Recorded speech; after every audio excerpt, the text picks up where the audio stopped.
AICTE ई का approval बिल्कुल सही समय पर आ गया, जैसा कि प्रोफेसर श्रीवास्तवा ने वादा किया था। अब एडमिशन ओपन करने से पहले हमें एक और आखिरी काम करना था। हमें स्टेट यूनिवर्सिटी का एफिलिएशन चाहिए था। कुलपति मंगेश तिवारी महीनों से हमारी एप्लीकेशन पर कुंडली मारकर बैठे हुए थे। हम शुक्ला जी के घर पर थे।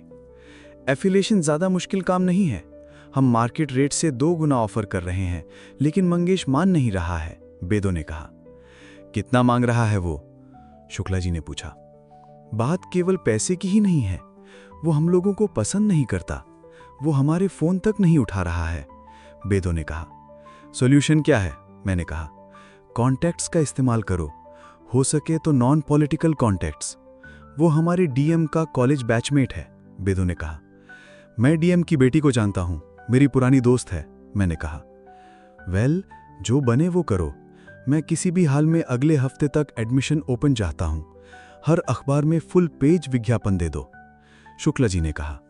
डोंट वरी, अगले रविवार तक वाराणसी केवल गंगा टेक के बारे में ही बात कर रहा होगा, मैंने कहा। मैंने खुद से प्रॉमिस किया था कि आरती को कॉल नहीं करूंगा, लेकिन अब मेरे पास और कोई चारा नहीं था। आज तो हमारी किस्मत ही खुल गई जो आपने याद किया, आरती ने चहकते हुए कहा। तुम खुश लग रही हो, मैंने कहा। अच्छा, हो सकता है तुम्हारे फोन के कारण। मेरे पास खुश होने की और कोई वजह तो है नहीं।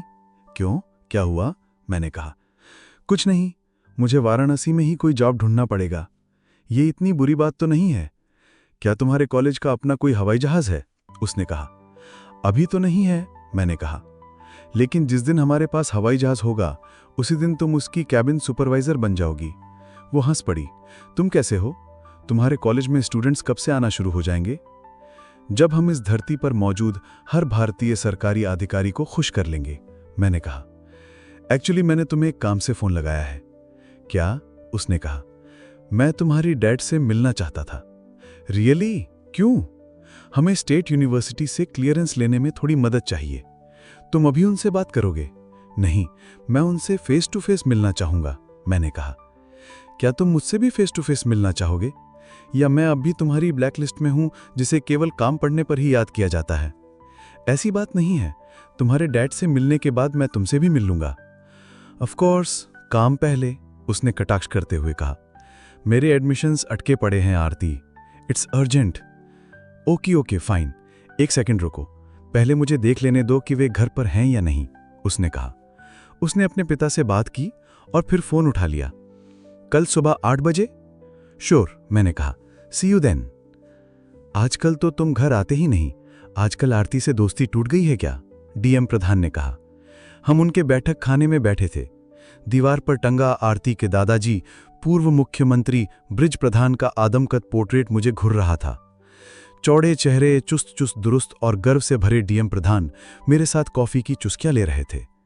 ऐसी बात नहीं है अंकल, मैंने कहा, लेकिन कामकाज बहुत बढ़ गया है, उसी में व्यस्त रहता हूं। मैंने तुम्हारे कॉलेज के बारे में सुना है, उसमें शुक्ला जी इन्वॉल्व है ना? डीएम प्रधान ने कहा। हाँ, और अब हम एडमिशन से केवल एक कदम दूर हैं। और मैंने कुलपति तिवारी वाली प्रॉब्लम बताई। उन्होंने मेरी बात सुनी और कहा, लेट मी सी। फिर उन्होंने अपना सेल फोन निकाला और कुलपति को फोन लगाया। Tiwari sir, hello, Pratap Pradhan here. Yes, लगा टाइम। कैसे हो? आरती के पिता ने दोपहर में तिवारी के साथ मेरी मुलाकात तय करवा दी। बहुत बहुत शुक्रिया, मैंने उठते हुए कहा। You are welcome. सुनो, तुमने तिवारी को पैसा दिया है? मुझे आरती के पिता से इस बारे में बात करना थोड़ा अजीब लगा, इसलिए मैं चुप रहा। मुझे पता है कि एजुकेशन बिजनेस कैसे चलता है। तिवारी बातें तो बहुत समझदारी की करता है, लेकिन उसे भी अपना हिस्सा चाहिए। लेकिन मैं उम्मीद करता हूं कि तुम लोग मुझे इसमें इन्वॉल्व नहीं करोगे।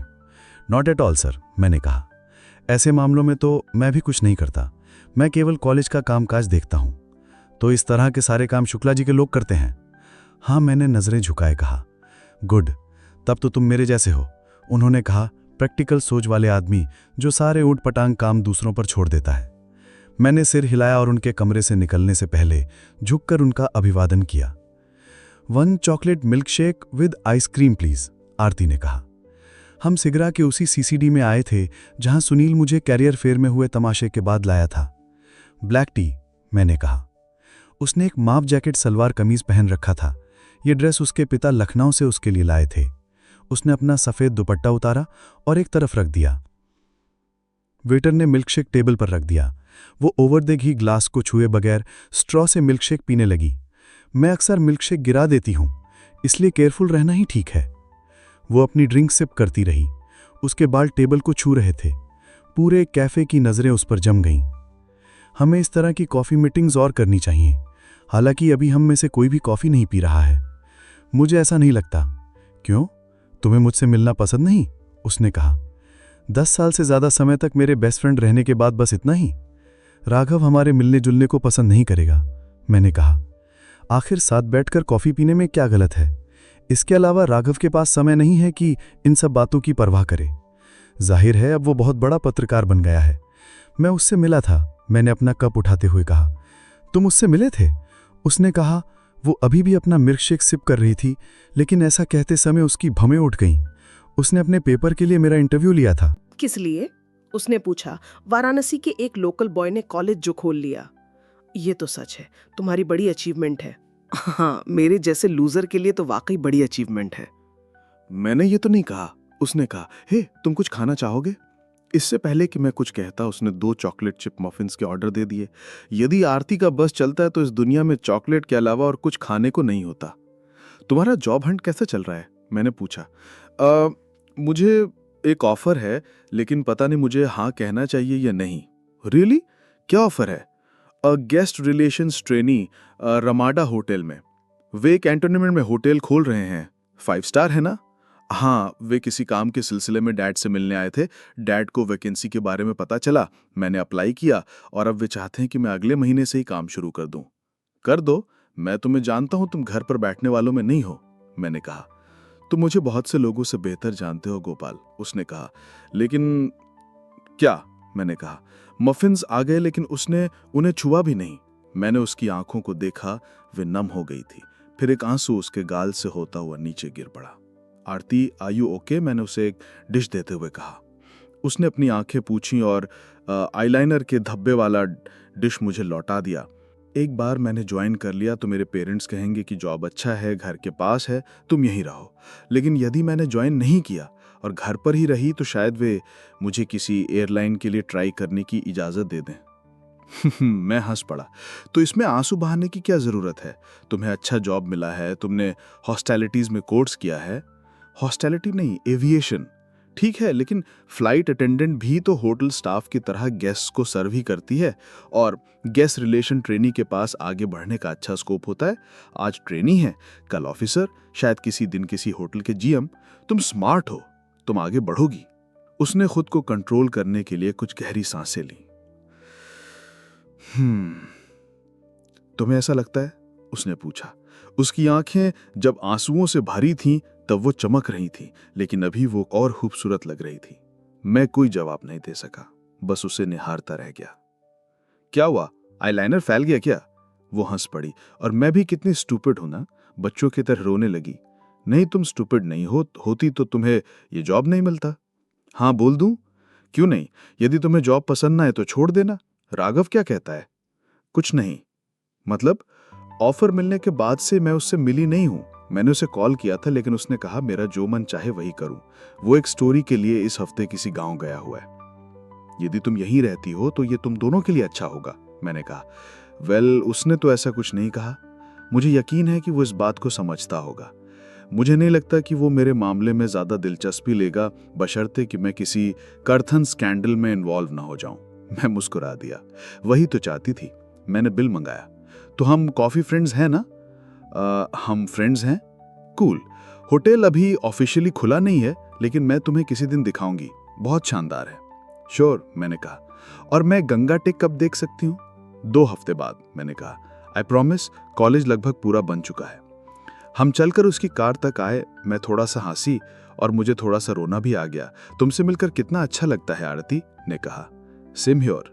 हालांकि मुझे रोना नहीं आया। वो फिर हंस पड़ी। उसने मुझे हक किया और आमतौर से ज्यादा समय तक मुझे पकड़े रखा। पुराने दोस्त तो पुराने दोस्त ही होते हैं। बॉयफ्रेंड्स वगैरह सब ठीक हैं, लेकिन वे कभी आपको उस तरह नहीं समझ सकते जिस तरह आपके पुराने दोस्त आपको समझते हैं। मुझे इस दोस्त शब्द से नफरत थी, लेकिन मैंने कुछ नहीं कहा, बस उसे गुड बाय वेव कर दिया। मेरे फोन की घंटी बजी, बेदी का फोन था। कुलपति ने हमें मिलने बुलाया है। डीएम का फोन कॉल काम कर गया। वे दोनों एक दूसरे को बचपन से जानते हैं। हाँ, पुराने दोस्त तो पुराने दोस्त ही होते हैं। गंगा टेक के ओपनिंग के लिए मैंने अपने जीवन में पहली बार सूट पहना था। सजावट का कामकाज मैंने ही देखा था। ओपनिंग से एक रात पहले हम मेरे ऑफिस में ही सोए थे। हमने 3 क्लासरूम्स को एडमिशन सेंटर बना दिया था। मैं ये सुनिश्चित कर रहा था कि हमारे पास फॉर्म्स, पेन और इन्फॉर्मेशन बुकलेट्स हैं। शुक्ला जी ने भी अपनी तरफ से कोई कसर नहीं छोड़ी थी। उन्होंने ओपनिंग के लिए मुख्यमंत्री को बुलाया था।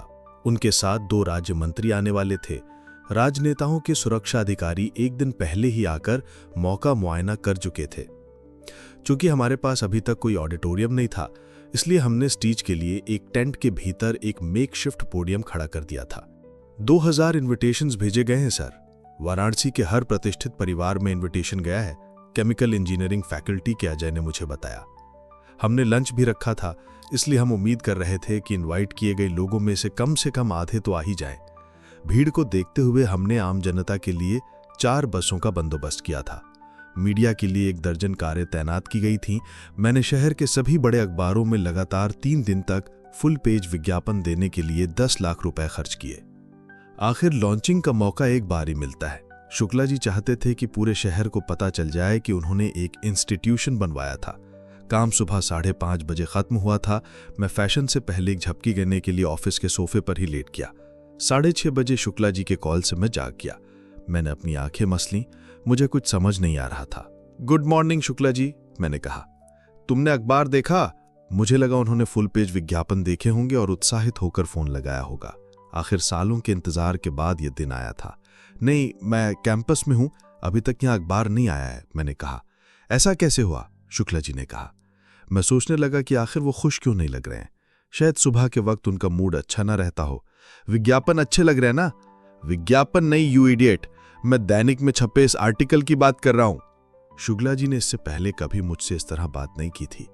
निश्चित ही मैं उनके लिए काम करता था, लेकिन उन्होंने अभी तक मुझ पर आवाज नहीं उठाई थी। कौन सा आर्टिकल? मैंने कहा। मेरा हाथ मेरे माथे पर चला गया जो दुख रहा था। अखबार पढ़ी और मुझे फोन लगाओ। ओके, विज्ञापन कैसे लग रहे हैं? मुझे जवाब में केवल फोन बंद करने की क्लिक सुनाई दी। मैंने आवाज देकर पियोन को बुलाया और उससे कहा कि वो सारे अखबार ले आए। 1 घंटे में सारे अखबार मेरे डेस्क पर थे। हर अखबार में हमारा फुल पेज विज्ञापन था। कैंपस की तस्वीरें बहुत खूबसूरत दिख रही थीं। विज्ञापन के नीचे मुझे अपना नाम दिखाई दिया, लेकिन शुक्ला जी के कठोर शब्द मेरे कानों में बज रहे थे। मैं पूरा दैनिक छान मारा। पेज 6 का मुझे वो आर्टिकल दिखा। हेडलाइन थी, शहर में नया इंजीनियरिंग कॉलेज, भ्रष्टाचार के पैसों से। What the fuck? आर्टिकल पढ़ते हुए मैंने खुद से कहा, राघव कश्यप, स्टाफ रिपोर्टर। मैं विश्वास ही नहीं कर पाया कि उसने मेरे साथ ऐसा किया था। शुरू की कुछ लाइनें तो ठीक लग रही थीं। वाराणसी शहर, जिसे ज्ञान की नगरी भी कहा जा सकता है, के पास अब अपना एक और इंजीनियरिंग कॉलेज है, the Ganga tech college of engineering, जो लखनऊ हाईवे पर 15 एकड़ के कैंपस में बना है। इसी सप्ताहांत वो एडमिशन्स के लिए अपने दरवाजे खोलने जा रहा है। राघव ने निश्चित ही हमारे कॉलेज की तमाम सुविधाएं, फैकल्टी प्रोफाइल, इंजीनियरिंग की शाखाएं और चयन प्रक्रिया का जिक्र किया था। आधे पेज के उस लेख पर शुक्ला जी और मेरा फोटो भी था। मैंने इससे पहले कभी अपना फोटो अखबार में नहीं देखा था। बहरहाल इस पल का मैं ज्यादा मजा नहीं ले सकता था, क्योंकि मुझे आगे पढ़ना था। मजे की बात यह है कि विधायक रमन लाल शुक्ला गंगा टेक के ट्रस्टी में से एक है। उन्होंने कॉलेज के लिए फंड जुटाने में मदद की है। शुक्ला के पास गंगा टेक कैंपस के इर्द गिर्द फैली जमीन की भी मिल्कियत है, जिसकी कीमत 5 से 10 करोड़ आंकी जाती है। आखिर शुक्ला ने फंड कहां से जुटाया? गौर करने लायक बात यह है कि यह कॉलेज 3 साल पहले बनना शुरू हुआ था, और यही वो समय था जब गंगा एक्शन प्लान घोटाले में उनका नाम उछला था। क्या ये कॉलेज उनके द्वारा अपनी छवि सुधारने की कोशिश है? लोग अपने पापों से मुक्ति पाने के लिए गंगा में नहाने आते हैं, तो क्या शुक्ला गंगा के साथ किए गए अपने पापों को धोने की कोशिश कर रहे हैं? Fuck you. आर्टिकल खत्म कर मैंने कहा। मैंने अखबार फाड़कर फेंक दिया। हमारे साथ ऐसा नहीं हो सकता था। एडमिशन्स के दिन नहीं, किसी भी दिन नहीं। शुक्ला जी ने फिर फोन लगाया। मैं थोड़ा झिझका, लेकिन फोन उठा लिया। मैंने देखा, मैंने कहा, आखिर ये हुआ कैसे? कौन है ये रिपोर्टर राघव? उसने वाकई तुम्हारा इंटरव्यू लिया था? वो मेरा स्कूली दोस्त है, मैंने हकलाते हुए कहा। उसने प्रॉमिस किया था कि वो बैलेंस लिखेगा। ये बैलेंस है, उसने मेरी ऐसी तैसी कर दी है। I am really sorry Shukla ji, please चिंता मत कीजिए, बाकी अखबारों में ये स्टोरी नहीं है। दैनिक सबसे बड़ा और सबसे प्रभावशाली अखबार है। मुख्यमंत्री ने अपनी विजिट कैंसिल कर दी है। क्या? मैंने कहा। मैं शॉक रह गया। फिर कॉलेज का लोकार्पण कौन करेगा? हमने तो पत्थर पर भी उनका नाम खुदवा दिया है। मुझे नहीं पता, हमारा प्योन उसका लोकार्पण कर देगा मेरी बला से, शुक्ला जी ने कहा। प्लीज शांत हो जाइए शुक्ला जी, मैंने कहा। रियली हमें अगले 3 घंटे में किसी को खोजना होगा। विधायक ने गहरी सांस ली। शिक्षा राज्य मंत्री आ रहे हैं, वे कर देंगे लोकार्पण। और मुख्यमंत्री के नाम वाला पत्थर, उस पर स्टिकर चिपका दो गोपाल। क्या मुझे तुम्हें हर चीज बतानी पड़ेगी? सॉरी शुक्ला जी, मैं सब ठीक कर दूंगा। मैंने फॉलोअप शुरू कर दिया। आए थे इकतर इन्वाइटीज आए थे। मुफ्त लंच के सामने भ्रष्टाचार के आरोपों की भला क्या बिसात। मैं आई कम इन सर। जैसे ही मैंने कॉल खत्म किया, मुझे एक लड़की की आवाज सुनाई दी। मैंने सिर उठाकर देखा। आरती, मैं तुम्हें डिस्टर्ब तो नहीं कर रही हूं? मैं जल्दी आ गई हूं। वो शुभारंभ कार्यक्रम से 1 घंटा पहले 9 बजे आ गई थी। मैं तनाव में था। इसके बावजूद मैं ये गौर करने से हुड को नहीं रोक पाया कि उसने इस मौके के मुताबिक ड्रेस पहनी थी। उसने पर्पल और गोल्ड बॉर्डर वाली बॉटल ग्रीन सलवार कमीज पहनी थी। मैं उसे देखता रह गया। मेरा मुंह आधा खुला रह गया। क्या मैं अंदर आ सकती हूँ डायरेक्टर सर? The sir. हाँ of course Aarti. Wow you look क्या तुमने कहा? You look so formal. मैं कहना चाहता था स्टनिंग। ओ, मुझे लगा तुम कहने वाले हो कि मैं बहुत अच्छी लग रही हूँ। वो तो ऑब्वियस है आरती। क्या ऑब्वियस है? तुम हमेशा अच्छी लगती हो। अच्छा, मुझे तो आजकल ऐसा सुनने को ज्यादा नहीं मिलता। क्यों, तुम्हारा बॉयफ्रेंड ऐसा नहीं कहता? मैंने ये बात जरा तकलीफ के साथ कही। राघव के आर्टिकल का विचार मेरे दिमाग से नहीं जा रहा था। उसने आ भरी। वो तो मुझ पर तब भी ध्यान देगा जब मैं कपड़ों के बजाय उसका अखबार पहन लूंगी। मैं मुस्कुरा दी और स्कूल के लिए स्पॉन्सर्स की लिस्ट चेक करने लगा कि कहीं मैं किसी को चूक तो नहीं गया। लगता है तुम बिजी हो, आरती ने कहा। मैं बाहर वेट करूं? मैं आरती को बाहर जाने नहीं देना चाहता था, लेकिन मुझे ढेरों फोन कॉल्स करने थे। तुम्हें बाहर ठीक लगेगा? मैंने कहा। हाँ, मॉम आई हैं, डैड नहीं आ सके, वे टूर पर हैं। ओह, मैंने कहा। चलो कम से कम मैं उन्हें विश तो कर दूं। हम बाहर आए। आरती की माँ आगे की कतार में बैठी थी और वेटिंग लिस्ट में मौजूद शुरुआती मेहमानों में से एक थी। हेलो आंटी, मैंने हाथ जोड़ते हुए कहा। Congratulations Gopal, what a lovely campus, उन्होंने कहा। लेकिन अभी ये अंडर कंस्ट्रक्शन ही है, मैंने एक वेटर को चाय और स्नैक्स लाने का इशारा करते हुए कहा। हमारी फिक्र मत करो, आरती ने कहा। तुम अपने कार्यक्रम पर ध्यान दो। तुम्हें तो बड़े हाई प्रोफाइल मेहमानों को अटेंड करना होगा। उसने जाने से पहले मुझे हक किया। मैंने देखा कि उसकी माँ की आंखें मुझ पर जमी थीं। मैंने एक बार फिर हाथ जोड़ के नमस्कार किया और अपनी व्यस्तता के लिए माफी मांगी। ओपनिंग सेरेमनी आराम से निपट गई। हालांकि मुख्यमंत्री के नहीं आने से कार्यक्रम की कुछ चमक जरूर जाती रही। शिक्षा राज्य मंत्री ने कॉलेज के शिलालेख का अनावरण किया। ब्लैक ग्रेनाइट पत्थर पर खुदे मुख्यमंत्री के नाम के ऊपर उनका नाम चिपका दिया गया था। मुख्यमंत्री के नहीं आने के कारण मीडिया के लोगों में खुसफुसाहट थी। एक मुश्किल परिस्थिति निर्मित होने के कारण मुख्यमंत्री महोदय को अंतिम समय में अपनी यात्रा रद्द करनी पड़ी। शुक्ला जी ने मंच पर आते हुए कहा। उन्होंने अपनी स्पीच के लिए 1 मिनट से भी कम समय लिया। प्रेस के लोग उनसे सवाल पूछने के लिए एकजुट हो गए। वे सभी दैनिक में छपे लेख के बारे में बात करना चाह रहे थे, लेकिन विधायक उनको झांसा देते हुए पोडियम से गेट तक चले गए। माफ कीजिए, आज कोई सवाल नहीं, मुझे गांव के दौरे पर जाना है, किसानों की मुझे जरूरत है। यहां से गोपाल मिश्रा सारी जिम्मेदारी संभालेंगे। चंद मिनटों के भीतर वे अपनी कार में बैठकर कैंपस से चले गए। हाईवे से उन्होंने मुझे फोन लगाया। मैं दैनिक के ब्लडी एडिटर से बात करना चाहता हूं, उन्होंने कहा। श्योर, मैं उसका बंदोबस्त करूंगा, मैंने कहा। By the way, admission forms बहुत अच्छी तादाद में भरे जा रहे हैं। क्या उन हरामजादों को पता नहीं कि हम उनके अखबारों को कितने विज्ञापन देते हैं? उन्होंने अपनी बात जारी रखी। शुक्ला जी, एडमिशन, मैंने कहा, लेकिन तब तक वे फोन काट चुके थे। हम उम्मीद कर रहे थे कि किसी एड कैंपेन की मदद से बाकी बची सीटें भी भरने में कामयाब होंगे। हम साल भर विज्ञापन देना चाहते हैं, मैंने वाराणसी टाइम्स के मार्केटिंग हेड से कहा, इसलिए हम बेहतर डिस्काउंट की उम्मीद रखते हैं। मैंने पूरा दिन ज्यादा से ज्यादा विज्ञापन बुक करने के लिए अखबारों के चक्कर लगाते हुए बिताया। मैं वाराणसी टाइम्स के मार्केटिंग हेड अमर त्रिवेदी के ऑफिस में बैठा था। आप हमें अपना मीडिया पार्टनर क्यों नहीं बना लेते? उसने कहा। उससे क्या होगा? मैंने पूछा। हम थोड़ी सी एक्स्ट्रा फीस लेकर आपके कॉलेज के बारे में पॉजिटिव आर्टिकल छापेंगे, हमें खबरें मिलेंगी, आपकी एक इमेज बनेगी। It is a win win partnership, उसने कहा। मुझे कैसे पता चलेगा कि आप पॉजिटिव खबरें ही छापेंगे? मैं एक बार जल चुका था, अब छाछ भी फूंक फूंक कर पीना चाहता था। आर्टिकल्स आप लोग ही बना के हमें भिजवाना, अमर ने कहा। मैंने उससे कहा कि वो मुझे एक फॉर्मल प्रपोजल बनाकर भेजवाए। वाराणसी टाइम्स के बाद मैं बंस फाटक स्थित दैनिक के दफ्तर पहुंचा। वेलकम गोपाल जी, दैनिक के सेल्स मैनेजर शैलेश गुप्ता ने बिल्डिंग के एंट्रेंस पे मेरा अभिवादन करते हुए कहा। मैंने उसे एक तीखी मुस्कुरान दी। हम दोनों दफ्तर में चले आए। आप क्या लेंगे सर? उसने पूछा।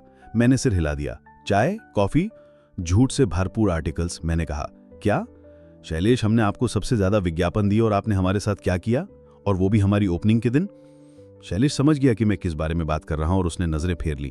मुझे अगले महीने विज्ञापनों पर 5 लाख रुपए और खर्च करने हैं।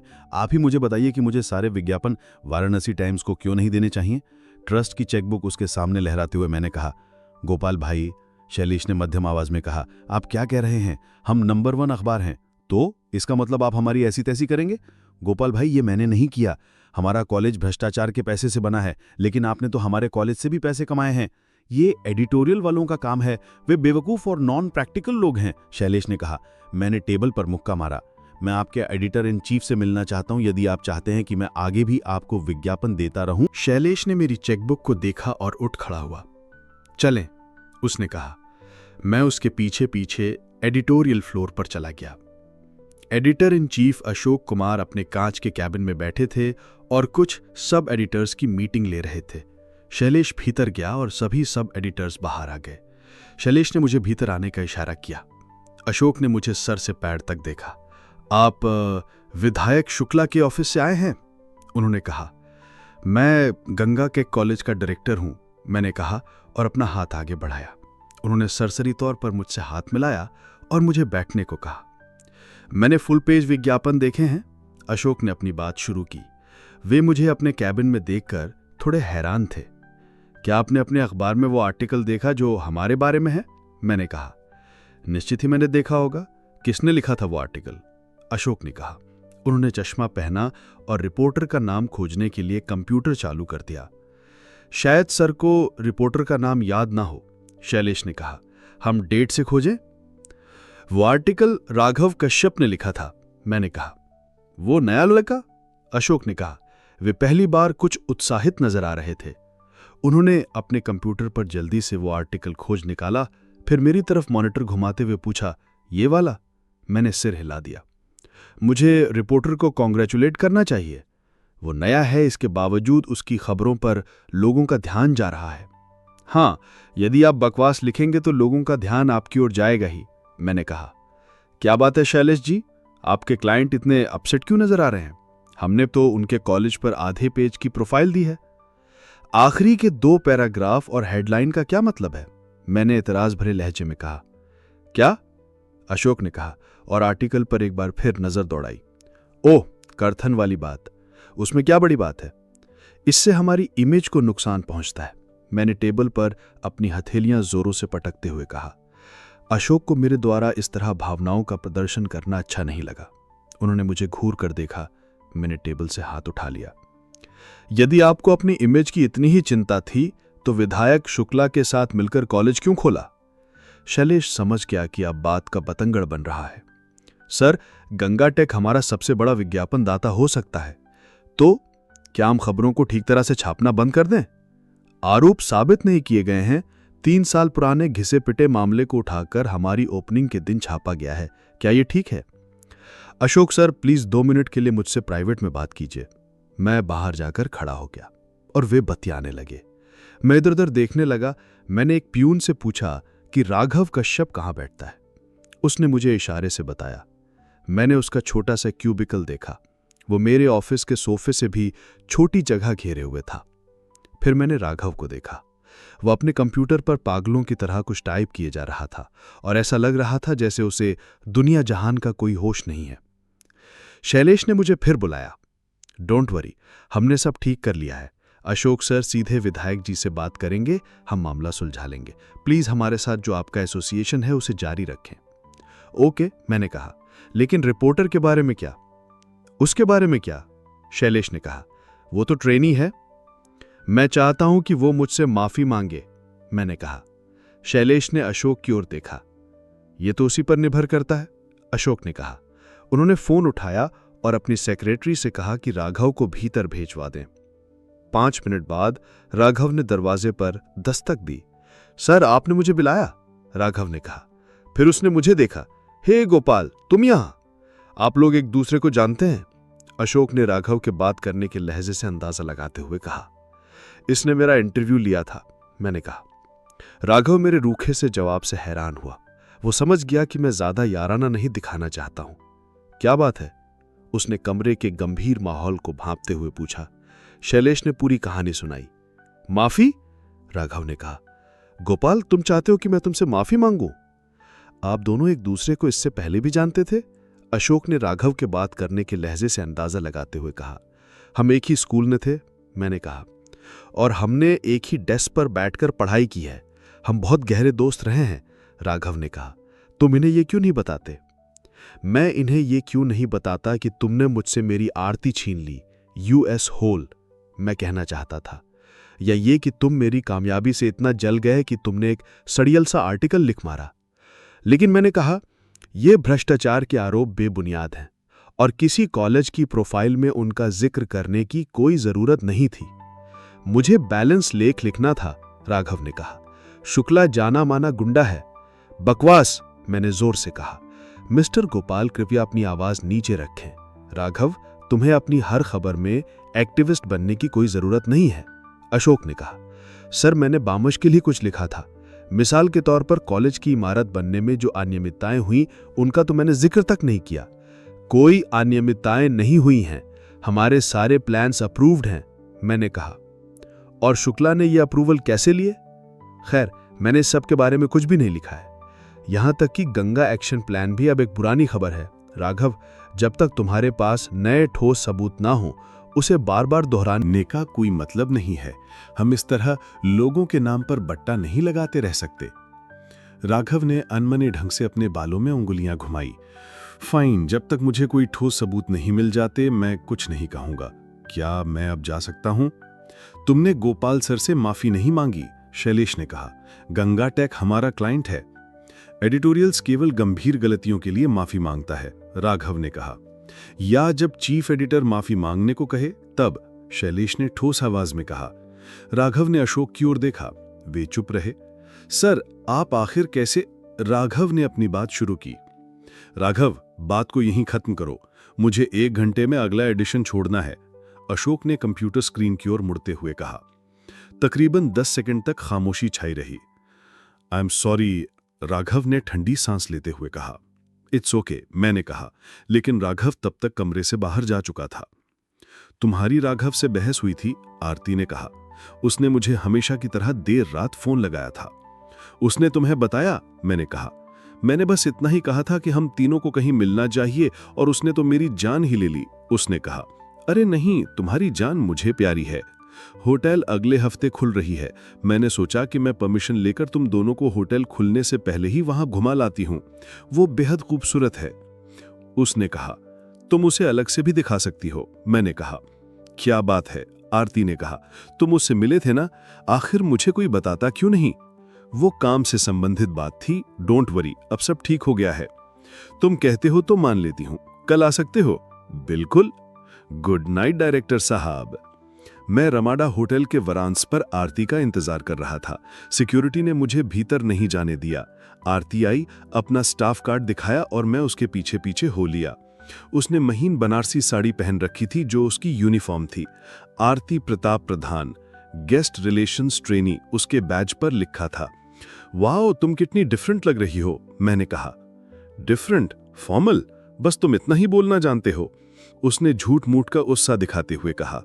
नहीं, यू लुक ग्रेट, लेकिन मैंने उम्मीद नहीं की थी कि तुम्हें साड़ी में देखूंगा। उम्मीद क्या नहीं की थी? यही कि तुम्हारी स्टूपिड स्कूल क्लासमेट को एक जॉब भी मिल सकता है, उसने भौहें उचकाते हुए कहा। उसके हाथ उसकी कमर पर थे। हाँ, तुम स्टूपिड हो, मैं भी झूठ मूठ में उससे राजी हो गया। उसने मजाक में मेरी बाह पर एक धौल जमाया। हम होटल लॉबी में आ गए।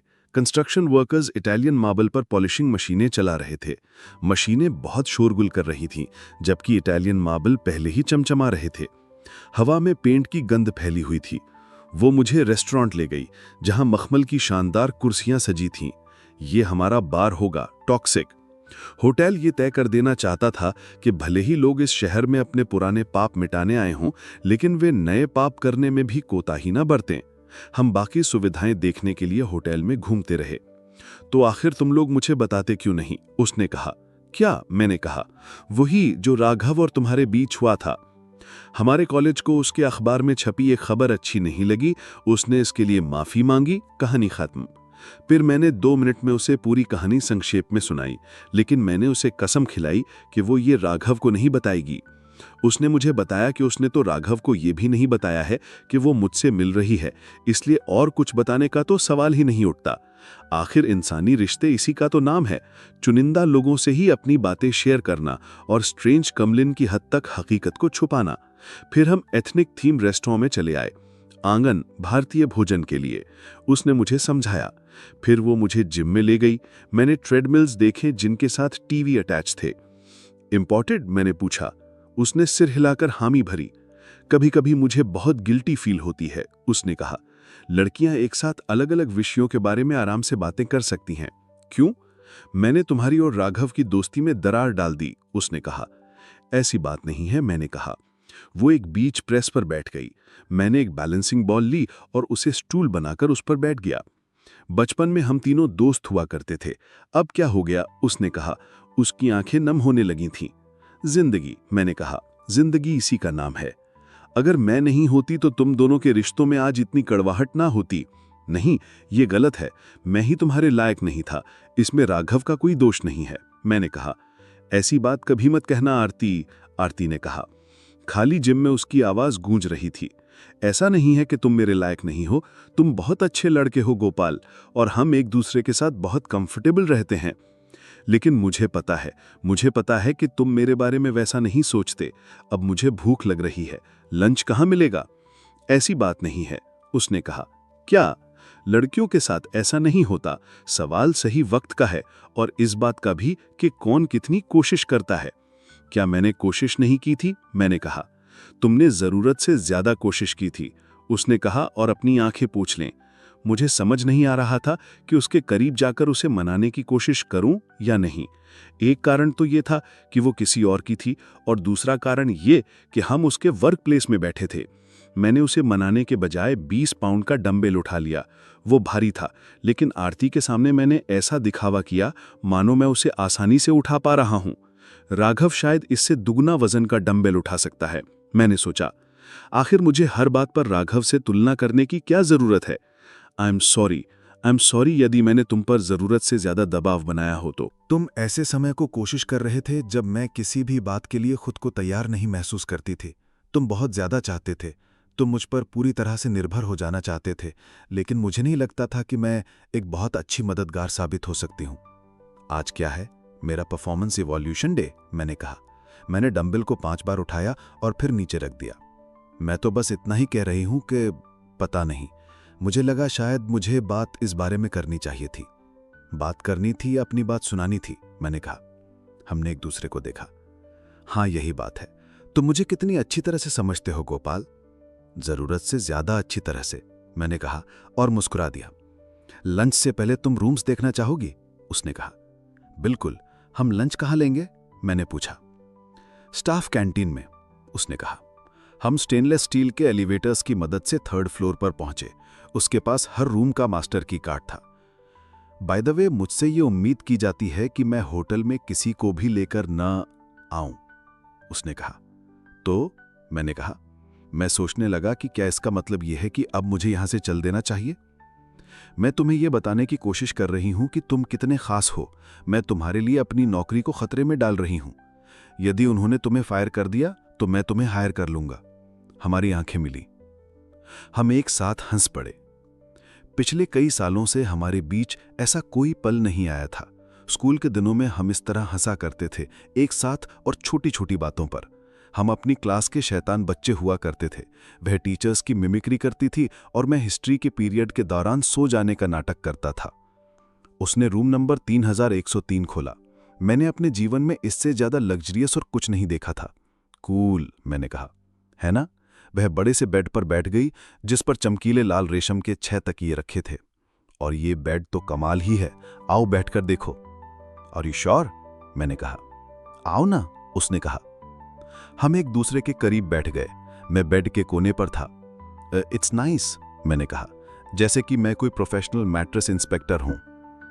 इस पर लेटना तो और कंफर्टेबल लगेगा। मैंने हक्का बक्का होकर उसकी तरफ देखा। उसने मेरा एक्सप्रेशन देखकर पेट पकड़कर हंस पड़ी। मैंने ये नहीं कहा कि साथ साथ लेट जाते हैं। उसने कहा, तुम इतने सीरियस क्यों हो गए? हमने अगले 20 मिनट बिजली के स्विच और बाथरूम के नलों के साथ खेलते हुए बिताए। मैं इससे पहले कभी उसके साथ इतने अकेले स्थान पर न रहा था। मुझे हवा में एक खास किस्म का तनाव महसूस हो रहा था, लेकिन शायद वह तनाव केवल मेरे दिमाग में ही था। चलो अब चलते हैं, मैंने घड़ी देखते हुए कहा।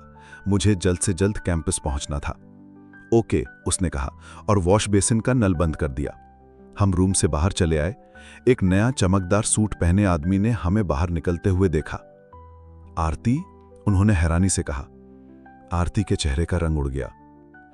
सर, उसने कहा, ये मिस्टर गोपाल मिश्रा हैं, हमारे क्लाइंट। लेकिन अभी तो हमारा होटल खुला भी नहीं, उन्होंने कहा। वे अभी संदेह से भरे हुए लग रहे थे। हाय, मैंने अपना हाथ बढ़ाते हुए कहा।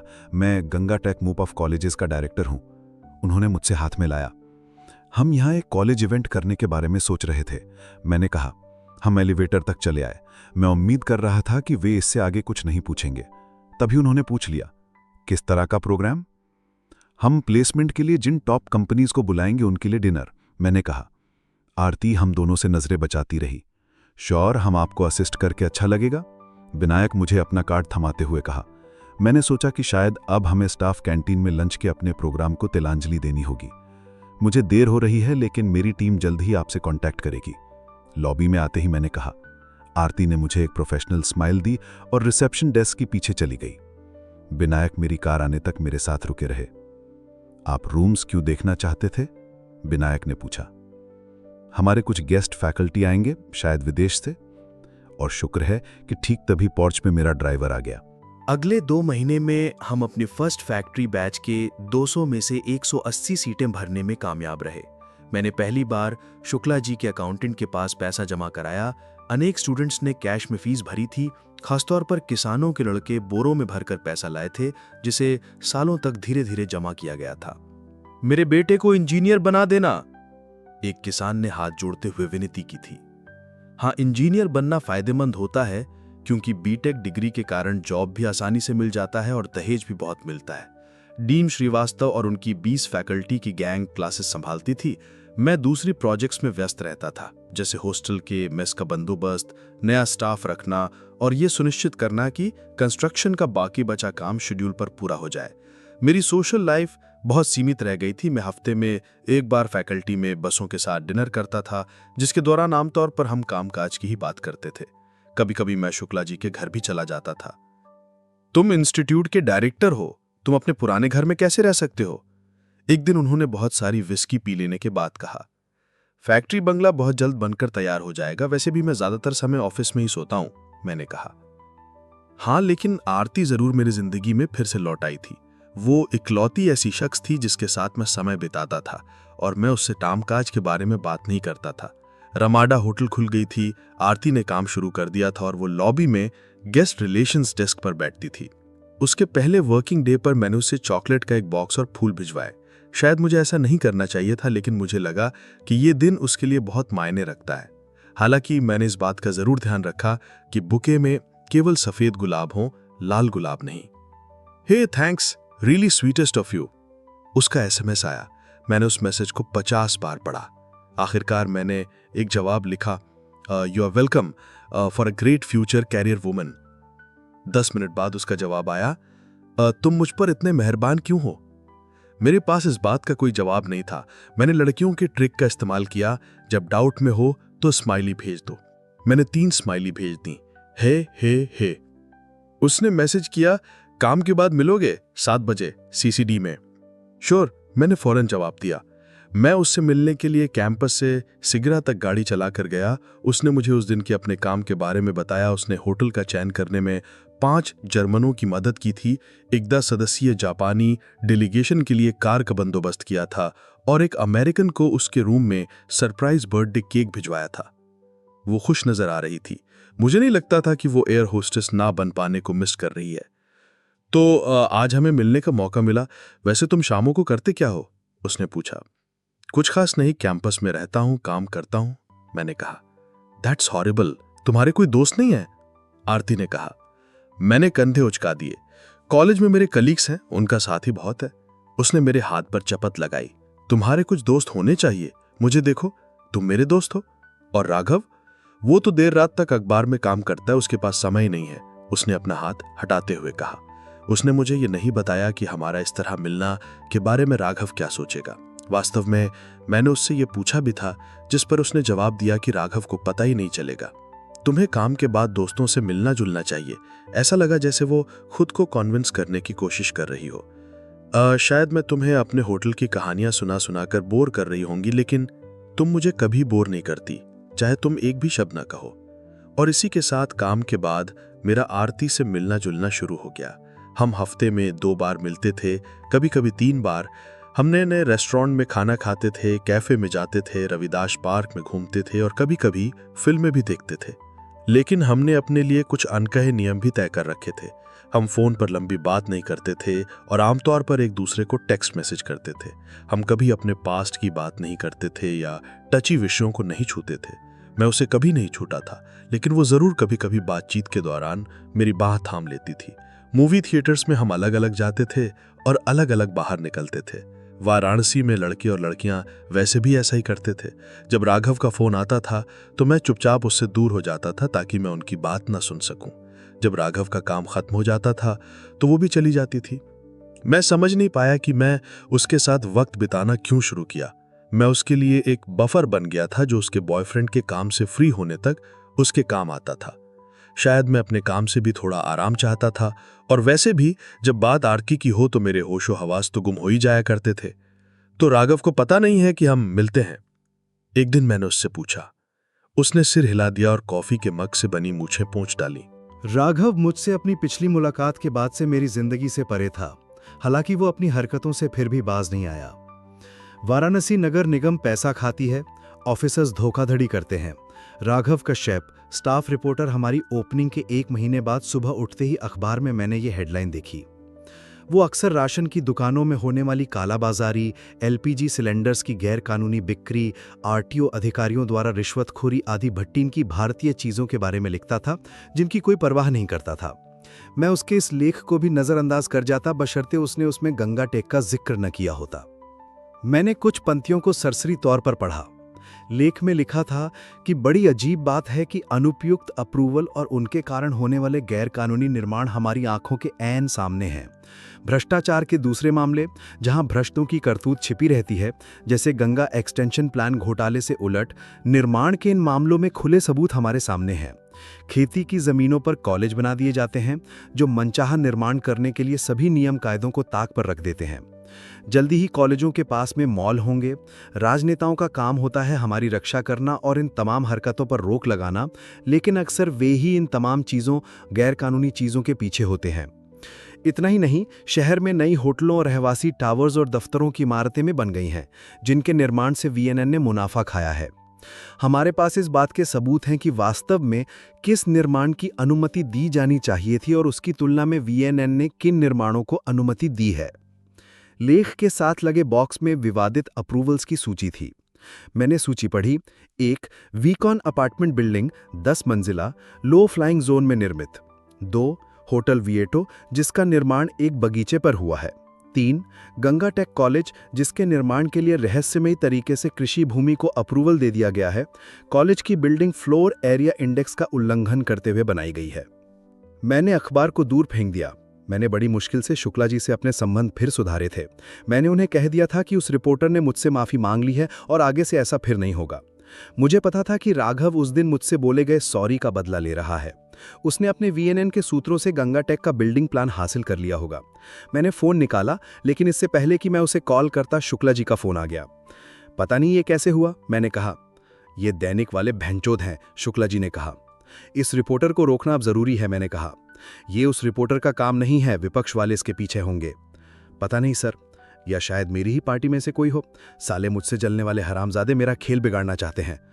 मुझे ऐसा नहीं लगता सर। क्या? ये उस रिपोर्टर का ही किया धरा है। मैं उसे पहले से जानता हूँ, वो समाज सेवी किस्म का आदमी है। फिर चूंकि उसे मुझसे माफ़ी मांगने को मजबूर होना पड़ा था, इसलिए शायद वो बदला ले रहा है। कौन है वो? राघव कश्यप, लेख में नाम लिखा है। मैं उसकी ऐसी तैसी कर दूंगा, शुक्ला जी ने कहा। मैं उसको फ़ोन लगाऊं? नहीं, रहने दो, मैं उसके सीनियर से खुद बात करूंगा। मैंने कहा, और इस लेक के बारे में क्या? इससे हमें कोई नुकसान होगा? यदि वीएनएन वालों का फोन आए तो मुझसे बात करा देना, शुक्ला जी ने कहा। वीएनएन वालों का फोन तो नहीं आया, वे खुद मेरे ऑफिस चले आए थे। वे अकेले नहीं आए थे, उनके साथ 2 बुलडोजर्स भी थे। बुलडोजर्स का शोर सुनकर स्टूडेंट्स क्लासरूम की खिड़कियों से बाहर झांक कर देखने लगे। मैं दौड़ता हुआ गेट पर आया। गेट्स खोलो, हम निर्माण तोड़ने आए हैं, सस्ते सनग्लासेस और पीला हेलमेट पहने एक आदमी ने कहा। क्या? मैंने कहा। हमारे पास ऑर्डर्स हैं, वीएनएन अधिकारी ने कहा। उसने अपनी जेब से कागज का एक मुड़ा तोड़ा टुकड़ा निकाला। मेरा दिल जोर से धड़कने लगा। आप कौन सा निर्माण तोड़ेंगे? मेन बिल्डिंग, यहां अवैध निर्माण हुआ है, उसने कहा। उसके लहजे से दिलेरी झलक रही थी। सुबह की तेज धूप हमारे चेहरों को झुलसा रही थी। हम बात कर सकते हैं, मैंने कहा। उसने सिर हिला दिया। मैंने फोन निकाला, शुक्ला जी को फोन लगाया। उन्होंने कोई जवाब नहीं दिया। ये विधायक शुक्ला का कॉलेज है, आपका नाम क्या है सर? मैंने कहा। राव, अमृत राव नाम है मेरा। तुम चाहे विधायक का नाम लो, चाहे प्रधानमंत्री का, मुझे कोई परवाह नहीं। मैं 10 मिनट तक उसे ये कहकर मनाता रहा कि वो धैर्य रखे। मैंने प्यून से कहा कि सभी के लिए आइस डालकर सॉफ्ट ड्रिंक लाए। इस दौरान मैं लगातार शुक्ला जी को फोन लगाता रहा। उन्होंने 8वीं बार फोन उठाया। क्या बात है गोपाल, मुझे सीएम को फोन लगाना था, ये बेवकूफ़ी भरे लेख भी एक नंबर का सिरदर्द है। सर, यहाँ बुलडोजर्स आ गए हैं। क्या? शुक्ला जी ने कहा। मैंने राव को फोन थमा दिया, जिसने विधायक को भी अपने मिशन के बारे में बताया। हालांकि दूसरे छोर पर विधायक की बात सुनकर वो चुप हो गया। फिर वो बाहर गया और 10 मिनट तक शुक्ला जी से जोर जोर से बात करता रहा। फिर राव ने मुझे फोन थमा दिया। लो, शुक्ला जी तुमसे बात करना चाहते हैं। सर, मैंने कहा। मैं अभी भी भुंचक्का था। ऑफिस में कितना कैश है? शुक्ला जी ने पूछा। नॉट श्योर सर, 2 लाख के करीब होंगे। वो पैसा इन्हें दे दो, लेकिन नोट सीमेंट के खाली बोरे में रखना और ऊपर से रेत भर देना। जी सर, मैंने कहा। उसके साथियों की नजर नहीं पड़नी चाहिए, उसे बहुत ईमानदार माना जाता है। Okay sir. और हाँ, उसे कुछ ना कुछ तोड़ना पड़ेगा, वो बिना कुछ तोड़े वापस नहीं जा सकता। क्या? कोई ऐसी जगह है जिसका निर्माण अभी चल रहा हो और जिसकी तुम्हें तत्काल में जरूरत ना हो? सर, ये लोग कुछ भी तोड़ेंगे तो स्टूडेंट्स देख लेंगे। कुछ नहीं किया जा सकता। तुम्हारे इस रिपोर्टर दोस्त ने वो अब मेरा दोस्त नहीं है सर, मैंने कहा। वो तो गया काम से। खैर, अभी तो मुझे इतना बताओ कि कौन सा निर्माण आसानी से तोड़ा जा सकता है जिसकी बाद में मरम्मत कराने में ज्यादा खर्च ना हो। मशीनिंग लैब, हम मशीनों को कहीं और रख सकते हैं। ठीक है, लैब के बाहर चौक से क्रॉस का निशान बना दो, बाकी काम वो खुद कर लेंगे। और हाँ, सीमेंट की बोरी वाली बात याद रखना। शुक्ला जी ने फोन रख दिया। मैंने सिक्योरिटी गार्ड को गेट खोलने को कहा। राव चिपचिपी स्माइल दी।